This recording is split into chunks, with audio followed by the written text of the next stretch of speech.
ఈరోజు మనము 104వ కీర్తనలోంచి స్తుతులు చెప్పుకుందాం. నా దేవా, నీవు అధిక ఘనత వహించువాడవు, నీకు స్తుతి స్తోత్రం. నీవు మహాత్యమును ప్రభావమును ధరించి ఉన్నావు, నీకు స్తుతి స్తోత్రం. వస్త్రము వలె వెలుగును కప్పి ఉన్నావు, నీకు స్తుతి స్తోత్రం. తెరను పరిచినట్లు ఆకాశ విశాలమును నీవు పరిచి ఉన్నావు, నీకు స్తుతి స్తోత్రం. జలములలో దూలములు వేసిన వాడా, నీకు స్తుతి స్తోత్రం. మేఘవాహనుడా, నీకు స్తుతి స్తోత్రం. గాలి రెక్కల మీద గమనం చేయు దేవా, నీకు స్తుతి స్తోత్రం. భూమి ఎన్నటికీ కదలకుండానట్లు దానికి పునాదులు స్థిరపరచువాడా, నీకు స్తుతి స్తోత్రం. కొండలకు పైగా నీవు నీళ్ళ నిల్వ చేశావు, నీకు స్తుతి స్తోత్రం.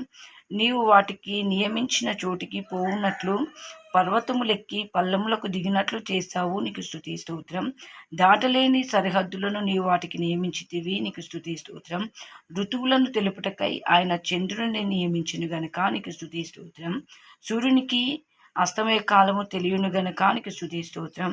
నీవు చీకటిని వెలుగుగా రాత్రి అగుచున్నది గనుక స్తుతి స్తోత్రం. యెహోవా, నీ కార్యములు ఎన్ని విధములుగా ఉన్నవి, నీకు స్తుతి స్తోత్రం. నీవు కలుగజేసిన వాటితో భూమి నిండి ఉన్నది, నీకు స్తుతి స్తోత్రం.